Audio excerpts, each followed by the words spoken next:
저는 그게 중국몽 때문이라고 봐요.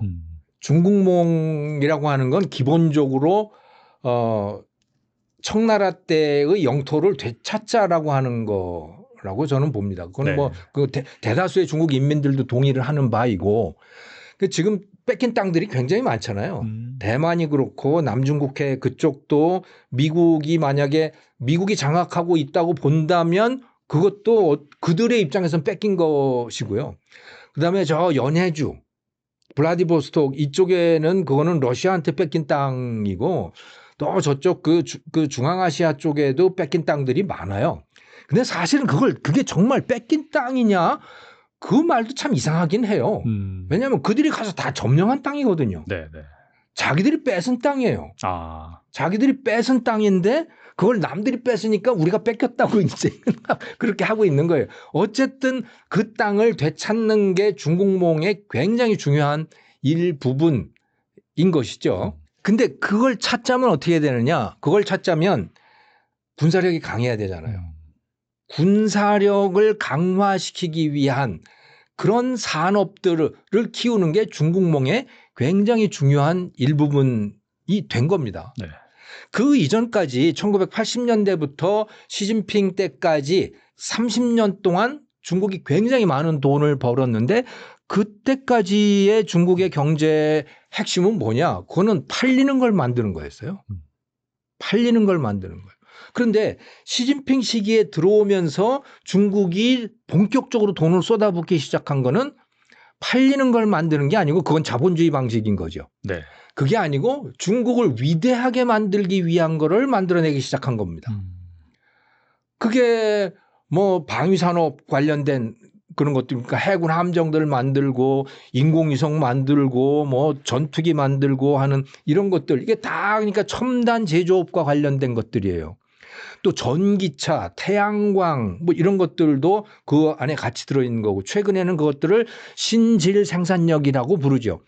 뭐 서양식 단어로는 하이 퀄리티 매니팩처링 뭐 그런 거겠습니다만은 그런 쪽으로 계속해서 돈을 쏟아 부은 거예요. 그러면서 그 이전까지 돈이 들어가던 것은 다 이제 회수를 하기 시작했던 거죠. 가장 많이 돈이 들어갔던 데가 부동산이었던 겁니다. 그러니까 중국의 금융은 국영은행 시스템이잖아요. 중국의 큰 은행들은 다 국영은행들이고 그래서 그들의 대출 정책은 다 공산당의 방침. 그 공산당의 방침이라고 하는 건 시진핑의 방침에 따르게 되는 것이죠. 그런데 2017년, 18년 그 무렵부터 본격적으로 시진핑이 부동산으로부터 돈을 걷어들이기 시작했어요. 그래서 방주불초라고 하는 말을 합니다. 방주불초. 우리는 뭐라고 얘기를 하냐면 그것을 집은 사는 거지 사는 게 아니야. 우리식은 그런 거죠. 그렇죠. 네네. 거주를 위한 거지 투기의 대상이 되어서는 안 돼라는 말을 우리도 많이 하잖아요. 네. 이런 말 하는 자본주의 국가는 없어요. 근데 우리나라는 그 말을 해요. 그런데 중국이 시진핑 주석이 똑같은 말을 2017년에 한 겁니다. 방주불초. 이게 뭐냐?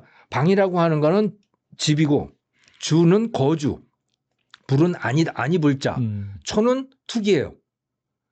투기의 대상이 되면 안 되고 거주용이 돼야 된다라는 말을 하면서 그러면서 이 주택 건설 업체들로부터 돈을 대출 나간 걸 다 걷어들이기 시작한 거고 또 이 주택 담보 대출을 하는 것들 있잖아요. 네. 모기지죠.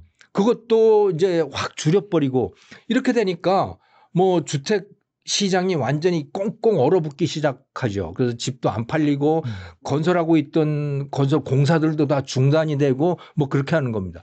그렇게 대출을 이쪽 분야, 소비 분야 이쪽에는 줄여버리고 그 돈을 다 어디다가 쏟아붓냐? 신질 생산력, 중국몽을 실현하기 위한 제조업 쪽으로 다 몰아간 거예요. 네.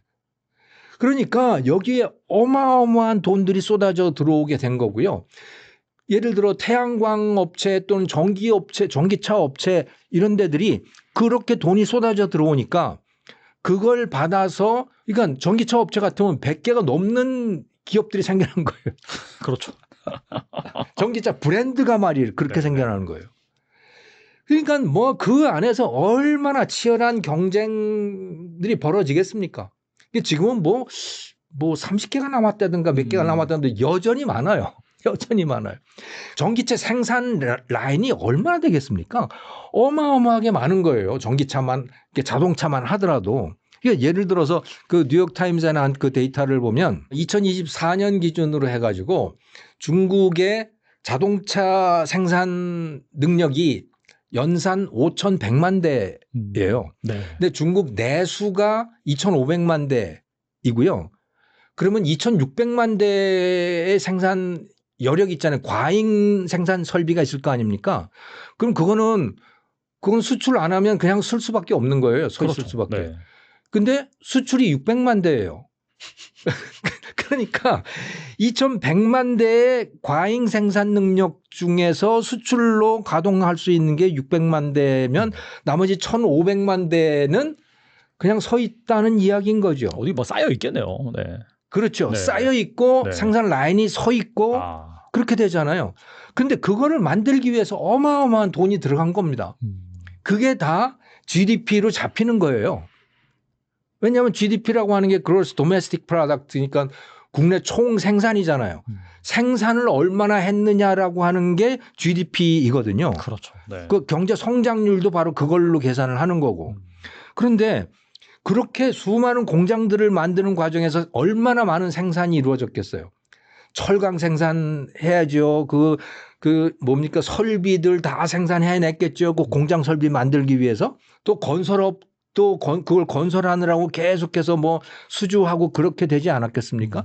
그러니까 그것들 때문에 GDP가 올라가는 거예요. 경쟁 성장률이 그나마 5% 6% 되는 거죠. 그런데 일반 인민들의 삶은 어떻게 되느냐? 완전히 망한 거예요. 인민들의 삶은 집값 떨어져서 망하지. 자, 저렇게 어마어마한 생산 설비들을 만들어 놓고 그래서 한동안은 건설이 이루어지고 그래서 뭔가 일자리가 있었고 뭐 월급도 생겼었는데 그것들이 수출도 잘 안 되니 요즘에는 그런 정도가 되니까 그야말로 이제 실업자들이 넘쳐나게 되고 그러면서 길거리에 노숙자들이 넘치고 사람들은 돈은 못 쓰고 이런 식이 되는 거예요. 그러니까 한편으로는 GDP가 5%나 성장한다는데 한편으로는 그런 일들이 벌어지고 있는 거죠. 우리나라로 따지면요. 우리나라 연간 경제 성장률이 1%잖아요. 1%도 채 안 되고 뭐 이렇단 말이죠. 근데 중국은 5% 6%예요, 지금. 그러니까 맨날 그렇게 나와가지고. 네. 우리나라가 그렇게 되면요. 흥청망청일 거예요. 근데 중국은 죽겠다고 아우성이거든요. 도대체 무슨 일이냐 이게. 바로 지금 말씀드렸던 그겁니다. 쓸데없는 걸 만들어내는데 돈을 쏟아붓는 거예요. 그러느라고 경제가 성장하는 거예요. 장부상으로. 하지만 일반 인민들의 소비 능력은 없어지는 거고 점점 더 쪼그라지는 거고 그런 일들이 지금 발생을 하고 있는 거죠. 네.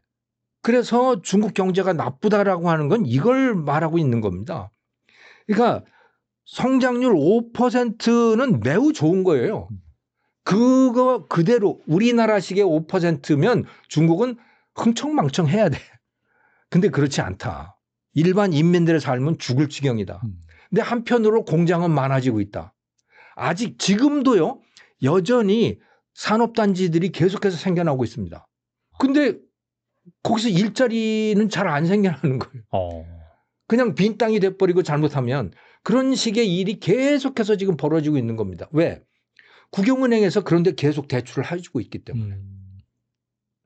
이게 지금 중국식의 시스템인 거고 중국의 경제가 어렵다라고 하는 것의 본질이 바로 그런 것이죠.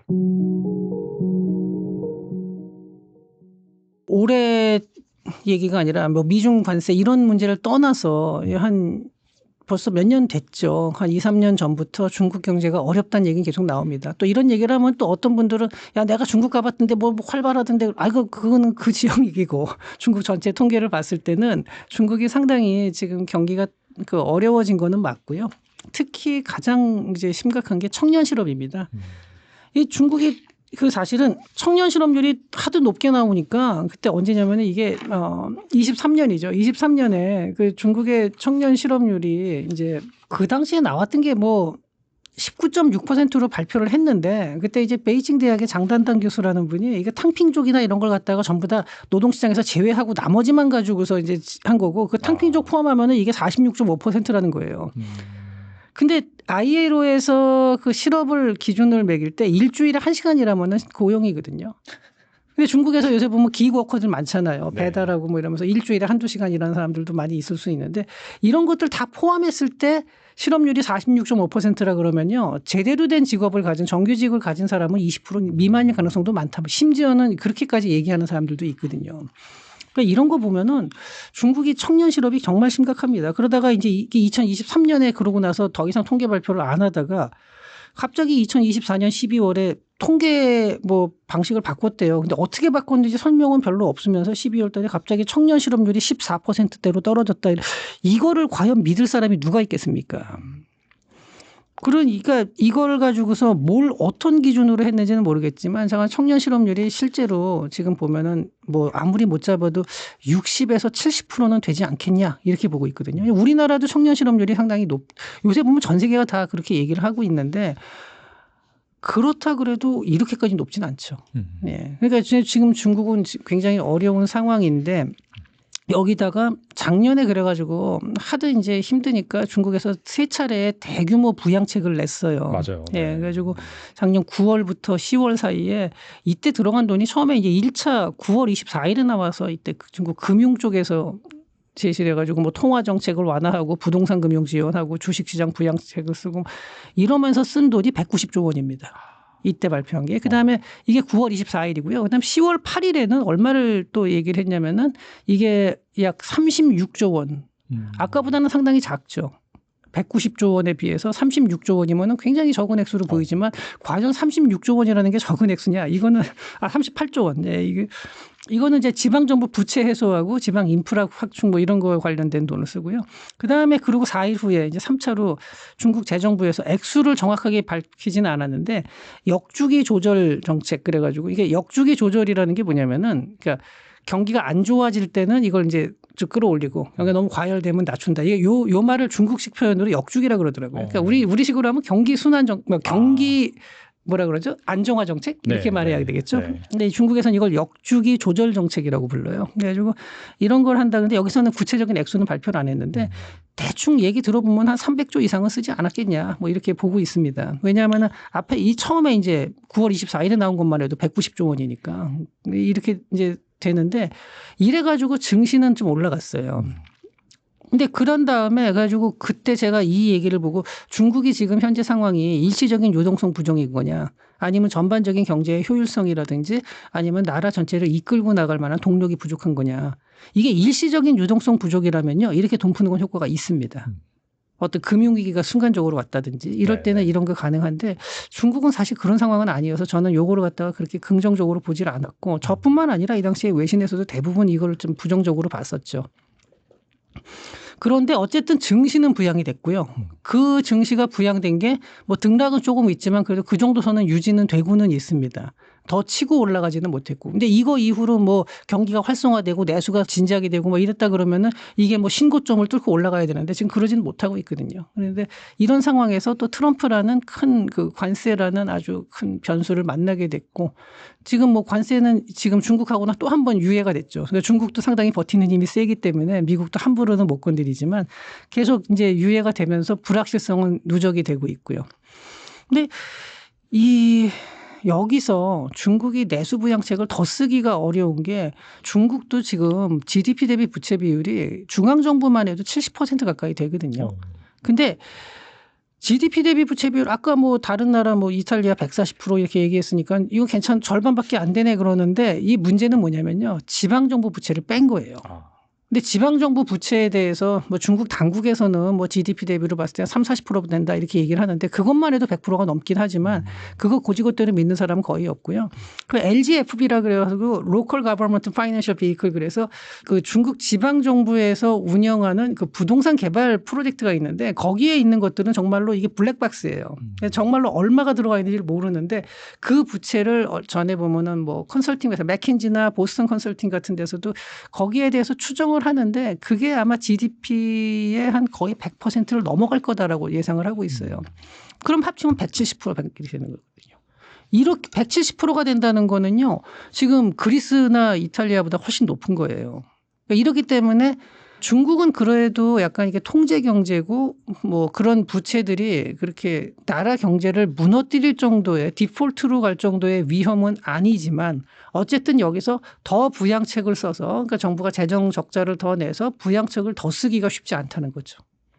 지금 중국도 이런 고민이 있는 상태입니다. 그래서 물론 중국이 그렇다고 해서 경제가 정말로 뭐 순식간에 무너질 거냐 그럴 리는 없죠. 왜냐하면 중국 정도 되는 이런 큰 나라고 저렇게 제조업 경쟁력을 갖춘 나라가 그렇게 순식간에 무너질 리는 없는데 이게 장기적으로 좋아질 가능성보다는 좀 안 좋은 요소들이 더 눈에 많이 보이는 거예요. 더군다나 중국은 소득이 높지 않은 상태에서 그러니까 이 완전히 선진국이 되지 않은 상태에서 고령화가 빠르게 다가오고 있거든요.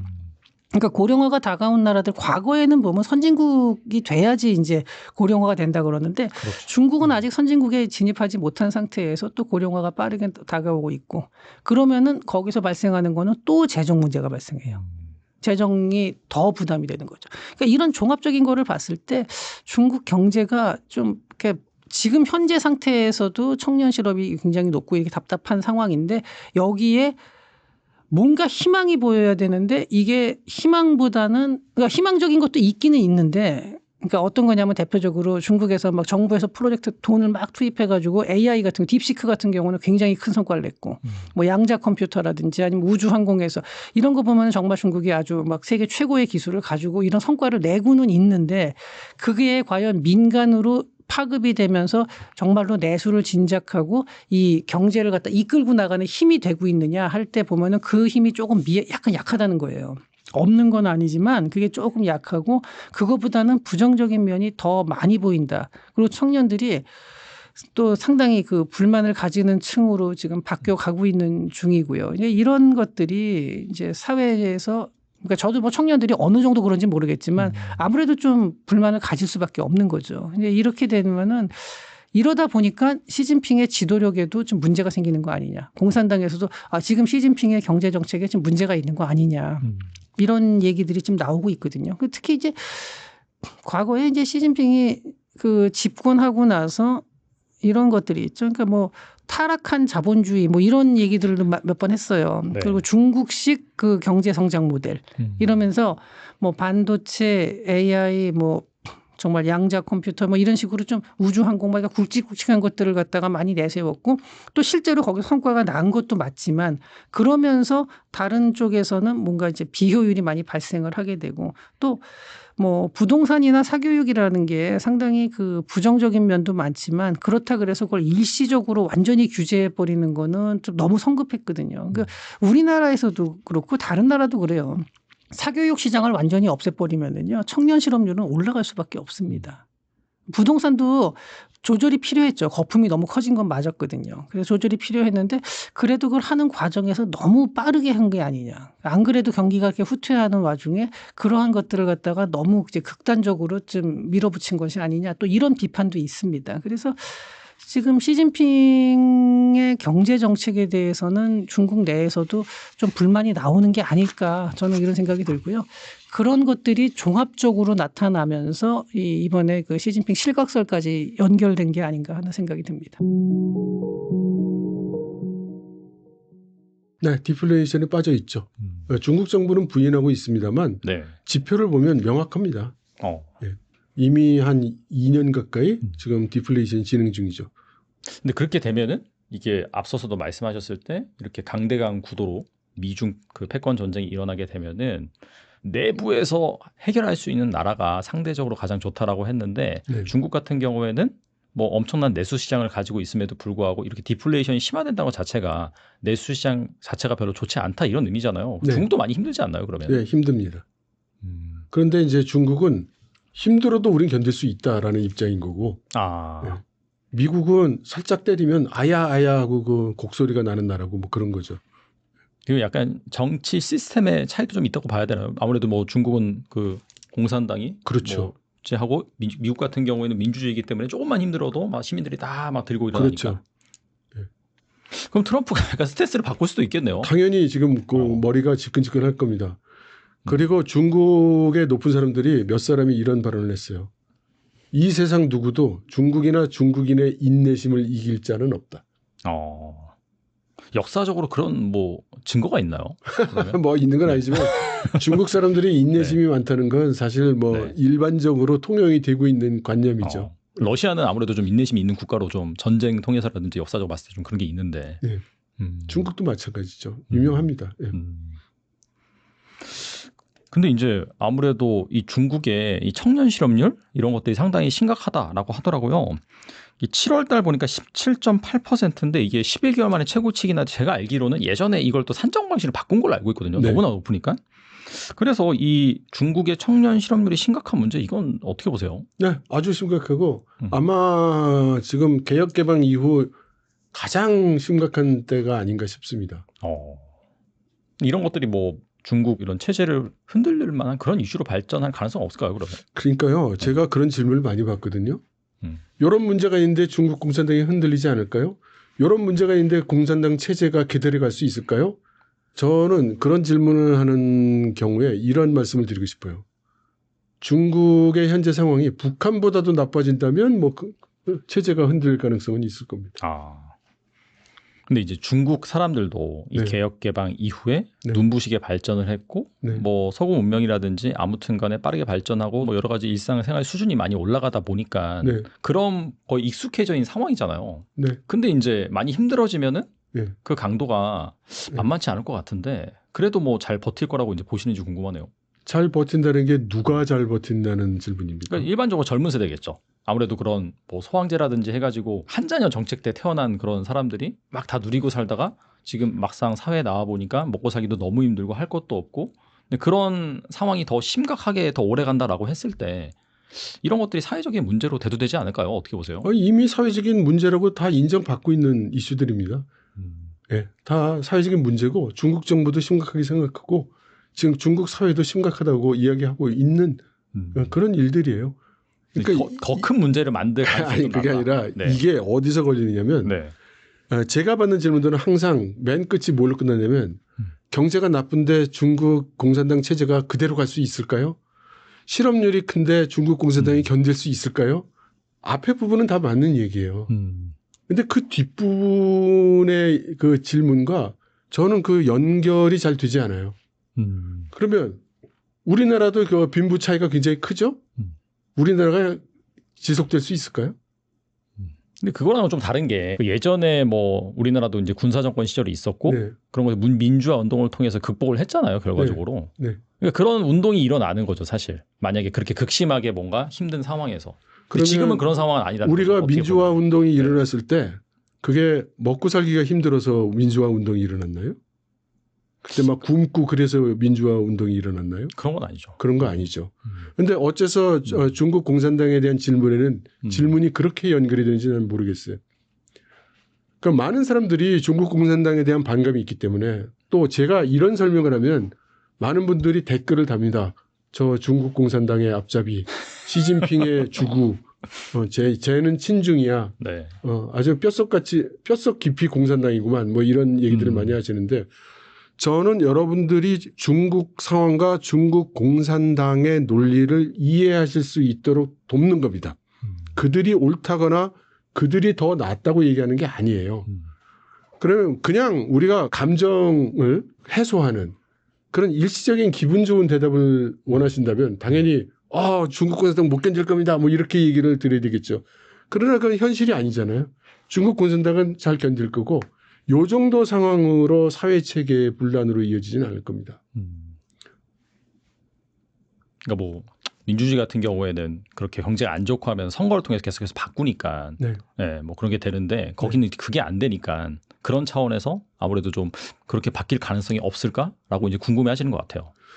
근데 그러면 예를 들어 경제적인 문제가 중국 공산당 입장에서 우리 경제 문제가 없어. 우리 잘 되고 있는데? 라고 얘기하면 절망이 되죠. 개선이 일어나지 않을 거니까. 근데 만일에 중국 공산당이 우리 지금 경제가 나쁘다. 우리가 이런 문제가 있다. 지금 실업률이 높네. 이걸 해소를 해야 되겠네. 그러면서 실제로 막 지방 정부라든가 국영 기업이라든가 뭐 그 민영 기업자들한테 이 실업을 좀 해소하기 위해서 협조하라고 막 그렇게 압력도 넣고 일을 한단 말이에요. 결과적으로는 별로 해소가 안 돼요. 그러나 그들이 그러면 노력을 안 하고 있냐? 그건 아니죠. 나름대로 노력을 한다고 하고 있는데 해소가 안 되는 거죠. 그리고 누가 봐도 그렇게 쉽게 해결될 것 같지 않은 거고요. 그러면 지금 중국 사람들 입장에서 중국 공산당을 어떻게 해보면 그 다음은 뭐, 그 해결책이 나오나요? 더 큰 혼란과 예, 그 무질서가 기다리고 있어 보이지 중국 공산당에 대해서 비난하고 뭐 시위를 하면은 그러면 정치적인 대안이 있는 것도 아니고 중국 공산당을 대체할 세력이 있는 것도 아니고 그 다음에 지금 정책 말고 다른 정책 이걸로 하면 되겠다는 정책 대안이 있는 것도 아니란 말이죠. 그래서 이런 이유 때문에 중국 공산당이 무너지지 않을까요? 이러이러한 경제적 어려움이 있으니까 중국 체제가 뭐 무너지지 않을까요? 이런 질문들은 조금 무리한 질문이라고 생각합니다.